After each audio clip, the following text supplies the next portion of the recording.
আসসালামু আলাইকুম। IPhone 12 pro 256 GB USA variant blue colour. এই ফোনটাতে কয়েকটা ইস্যু আছে, আমি একটা একটা ক্লিয়ার করে প্রাইসটা বলতেছি। যদি কারো ভালো লাগে বা পছন্দ হয় তাহলেই কেবলমাত্র অর্ডার করবেন, ঠিক আছে? অযথা বাজে মন্তব্য থেকে আমরা বিরত থাকি। আল্লাহ আমাদের সবাইকে হেদায়েত দান করুন।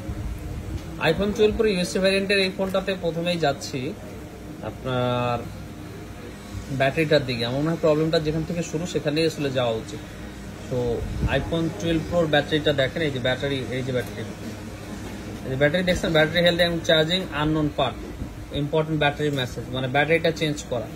আদারওয়াইজ সবকিছু ওকে আছে, মোটামুটি ফ্রেশ কন্ডিশনে পেয়ে যাচ্ছেন 12 প্রো যেরকম হওয়ার কথা, 256 GB। সো 256 GB এর একটা নর্মাল ফোন বা যদি সবকিছু ওকে থাকে তাহলে এই ফোনটার দাম 56-57,000 টাকার মতো। এটা যদি একটু ব্যাটারিটা চেঞ্জ পাচ্ছেন আপনারা, সো এই ফোনটা আজকে প্রায় 10,000 টাকা কমে 45,000 টাকাতে স্মার্ট থিং থেকে নিতে পারতেছেন। ব্যাটারি চেঞ্জ করা, ব্যাটারি বুস্ট বা অন্য কিছু না। সো ব্যাটারি চেঞ্জ মানে আপনি ব্যাটারি হেলথটা শো করতে পারতেছেন না, যেহেতু বাইরের থেকে সেট আপ করা। আদারওয়াইজ সব পারফরমেন্স কিন্তু আপনি নর্মাল ফোনের মধ্যে পাচ্ছেন। সো এটা ইজিলি আমার মনে হয় আপনাদের জন্য একটা বেস্ট ডিসিশন হয়। মাত্র 10,000 টাকা কমে 45,000 টাকায় আইফোন 12 প্রো 256 GB যারা নিতে চান আমাদের সাথে কথা বলে 5,000 টাকা অ্যাডভান্স করে অর্ডারটা কনফার্ম করতে পারেন। ভালো থাকুন সবাই, আসসালামু আলাইকুম।